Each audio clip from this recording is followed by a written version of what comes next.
깊어가는 만추의 어느 날 서울 종로구에 있는 성균관을 찾았습니다.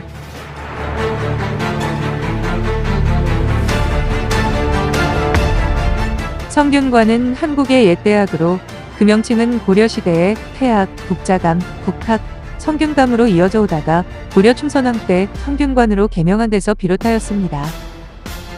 그래서 국력당 개성에도 고려 성균관이 있습니다.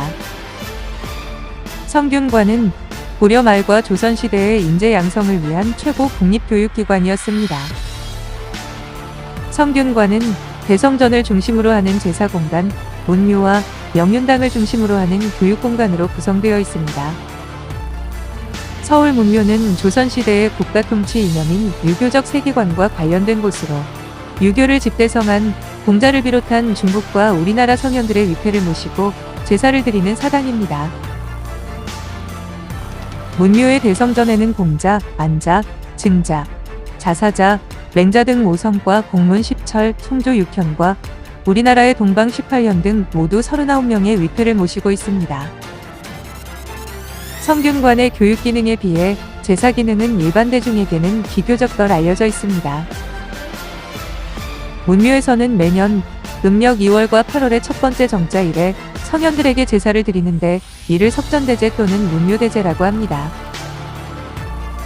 석전대제는 고기를 올리고 음악을 연주하는 제사의식이며 석전대제를 위한 음악을 문묘제례악이라고 합니다.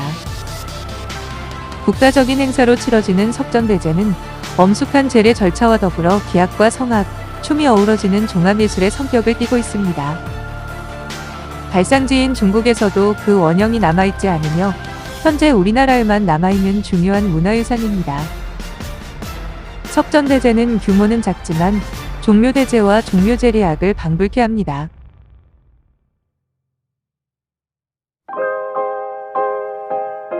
성균관 안으로 들어가 보겠습니다. 성균관과 서울문묘는 조선 태조 7년인 1398년에 처음 세워졌습니다. 그러나 화재와 전쟁으로 여러 번 고쳐지었고 고종 6년인 1869년에 크게 수리되어 현재에 이르고 있습니다. 은행나무 왼쪽 영역이 대성전을 중심으로 성현들의 위패를 모시는 제사공간, 문묘입니다. 아쉽게도 문묘는 보수공사 중이라 들어가 보지 못했습니다. 은행나무 오른쪽에 명륜당이 있는 공간은 교육 영역입니다. 지방향교나 서원은 대부분 대성전 앞에 명륜당이 있는 전학후묘의 배치인데 반해 성균관은 대성전 뒤에 명륜당이 있는 전묘후학의 배치입니다. 그리고 왕이 때때로 행차하여 대성전에 참배하고 유생들을 격려하기도 하였으며 왕세자가 입학할 때에는 문묘에 석전례를 올리기도 하였습니다.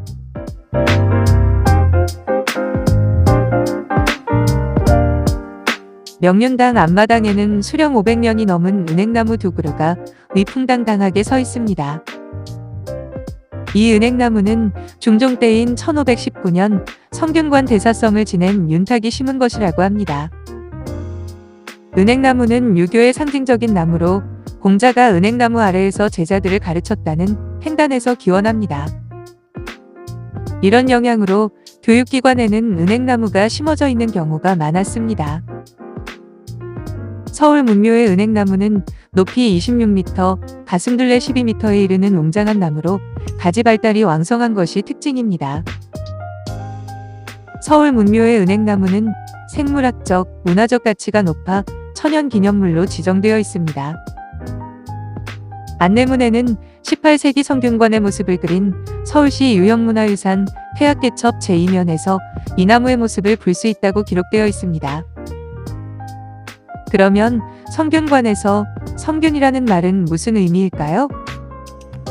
성균관 대학교의 초대 총장을 지냈던 심산 김창숙 선생이 풀이한 내용에 따르면 성균은 아직 성취하지 못한 인재를 성취하게 하고 고르지 못한 풍속을 고르게 한다라는 뜻이라 했습니다. 그런데 많은 유교 경전 중에서도 단지 두 곳에만 성균이라는 말이 나온다고 합니다. 주례의 대사학에서는 성균지법이라고 해서 음악적 조화의 원리로 나라의 지도자가 될 이들을 교육한다는 대목이 나오고 내기의 문왕세자 편에서는 교육의 최종 단계에 이르러 덕성과 역량의 모든 면에서 부활을 이룬 사람을 마치 음악적 조화처럼 균형을 이룬 상태라고 했습니다. 이렇듯 성균의 최초의 의미는 인간의 도덕적 완성에 대한 음악적 메타포였습니다. 지금부터는 명륜당을 중심으로 한 성균관의 교육 공간을 살펴보겠습니다. 명륜당은 학문을 익히고 연구하는 공간으로 중간의 당과 좌우 협실 등 세 동을 하나로 연결해 지었습니다. 중간의 당이라 불리는 대청은 강의실이며 온돌로 된 좌우의 협실은 오늘날의 교수라 할 수 있는 학관의 연구실입니다. 성균관은 조선시대 태조 7년인 1398년에 설립되었으며 왕세자까지 교육한 조선시대의 최고 학부였습니다. 이는 성균관 대학교가 1398년을 건학원년으로 삼은 역사적 근거가 되었습니다. 명륜이라는 말은 맹자등문공편에 나오는 말로써 학교를 세워 교육을 행함은 모두 인륜을 밝히는 것이다라고 한 것에서 유래했다고 합니다. 뒤에 걸려있는 금으로 쓴 명륜당이라는 글씨는 주자의 글씨라고 합니다. 명륜당에는 학생들이 학문을 함에 있어 스스로 경계로 삼을 수 있는 내용이 담긴 현판들이 많이 걸려 있습니다.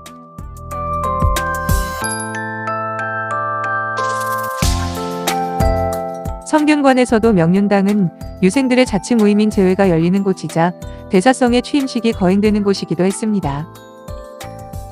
또 왕이 성균관의 문묘를 참배하는 알성이 있은 후에는 명륜당 뜰에서 과거 시험의 일종인 알성시를 행하기도 했습니다. 명륜당 좌우에는 동제와 서제가 있는데 제는 성균관의 유생들이 기거하던 기숙사였습니다. 유생들은 아침 저녁 식사 때마다 식당에 비치된 명부인 도기에 서명하게 되어 있었습니다. 이것은 원점을 계산하는 근거가 되는 것으로서 아침 저녁 2번 식당에 들어가 서명해야 원점 1점을 얻을 수 있었습니다. 원점은 오늘날의 출석 점수와 같은 것으로 성균관 유생들이 학업에 열중하게 하기 위하여 제정된 것입니다. 성균관에서 통산 300일 이상 공부하여 원점을 300점 취득한 유생에게는 문과 초시에 응시할 수 있는 자격 특전을 주었습니다.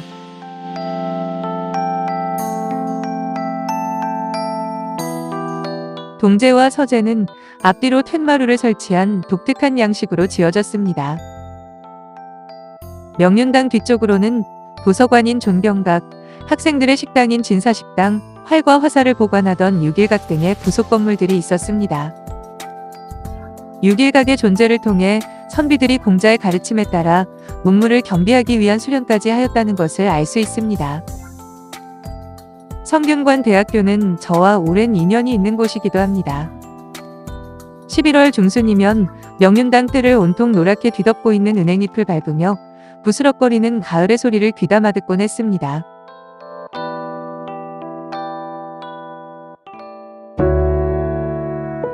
가만히 산책을 하다 보니 성균관 대학교와 관련한 재미있는 이야기가 떠올랐습니다.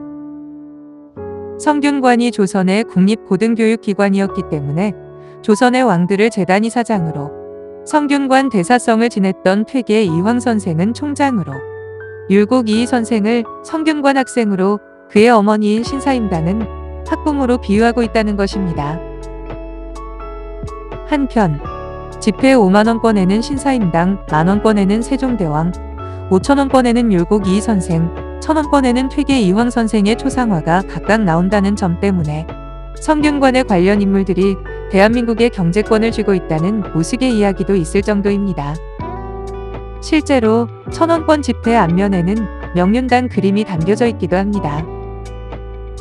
공자께서 은행나무 아래 횡단에서 제자들을 가르쳤다는 데서 출발한 이래 조선 500년 동안 많은 왕들과 동량들을 키워낸 성균관은 지금은 성균관 대학교가 최고 고등교육기관으로서의 전통을 이어받아 인재의 산실로 거듭나고 있습니다.